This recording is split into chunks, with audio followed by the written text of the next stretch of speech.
Olunaku olwaleero tugatandidde ku Parliament y'eggwanga. Olunaku olwaleero gavumenti esabiddwa efuba okulaba ng'etereeza emisaala gy'abakozi bonna abasasulwa gavumenti. Kiddiridde okuba nti abakozi abamu bamanyi nti balina okufuna omuwendo gw'ensimbi ogusinga ku ezo ze bafuna ekibaleka nga bakola bennyamivu. Alipoota ya Parliament ifulumiziddwa akakiiko ka Parliament ak'abakozi aka Public Service and Local Government egenda maaso n'eyolekanga abakozi bangi nnyo bagenda maaso ne bongezebwa emisaala kyokka nga ne gye buli eno ensimbi ezo tebazifuna zaakuma ku mpapula.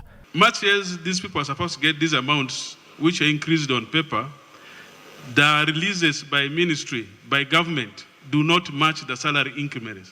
That's where the challenge is. Alipoota esomeddwa ssentebe Godfrey Nzima egenze maaso n'eyoleka ebitongole bya gavumenti eby'enjawulo era nga muno mwe muli n'abasawo abasookerwako. Abasawo b'okubiri ng'ensimbi ze bafuna nnyingi nnyo kyokka nga bino tebyatuukirizibwa. Kino kyetedde akubiza Parliament y'eggwanga omukulu Thomas Sayebwa okunokola abapoliisi abagenda maaso ne bakuzibwa 71 ne baweebwa ebifo ebya waggulu kyokka nga ne gye buli tebafunanga nsimbi zino ekyabaleetera okwekubira endulu mu lukiiko olukulu lw'eggwanga. These officers have been paid their salary since 2010. After 12 years, the Minister of Public Service writes to say, you're overpaying people. You know, I have letters here from the Permanent Secretary, from the IGP. Kireetedde minisita omubeezi w'abakozi asitukiddemu okutegeeza nga ne bw'akizudde nga waliwo ebitatambula bulungi n'ategeeza nga bagenda obbirongoosa Parliament mu wakadde adde sabbiiti ejja nga tennaggalawo. People are still complaining that they have received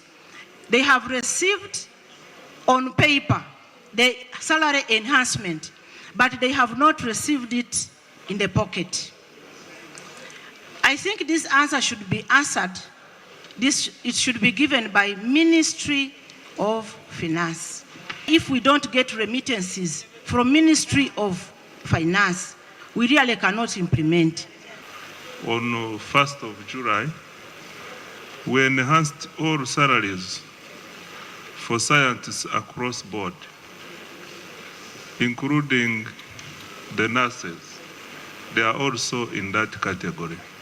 System problem, because some of them have received the enhanced salary, but others have not. Prime Minister, kindly take up this matter, because you can see whenever you're on this floor and you see one minister inviting the other, you know there is a problem somewhere. Wano abaka ba Parliament ababiri bwe kubadde omubaka ow'eka Shari Baz batalinga yasaako n'omubaka ava mu kitundu ekya Kole Mambuka Sam Opio we basinzidde ne bategeeza nga bagenda okujja n'ekiteeso ekiragira gavumenti okuddamu okwekenneenya ensasula zonna ez'abakozi ba gavumenti. There are LC1s who are receiving 10,000, LC2s 20,000, LC3s, LC5s.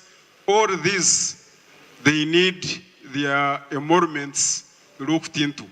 So, Right Honorable Speaker, I think it is time the Salary Review and Enhancement Committee to be empowered.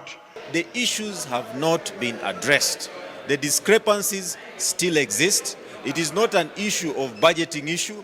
It's an issue of planning and structuring issue, because even within Ministry of Health and Ministry of Public Service, those salary scales as per the presidential directive has not been complied with itself. Bino ebijjidde ng'omubaka omukyalo w'emara kya Maureen Monduru yasooka okwekubira enduulu mu lukiiko olukulu lw'eggwanga ng'awakanya engeri abasawo b'abannansi engeri gye basasulwamu okubanga ate bafuna obusente butono nnyo so nga be bakola emirimu egisinga obungi. Ku Russell TV, nze Grace Segirinya ne Eric Sebalamu.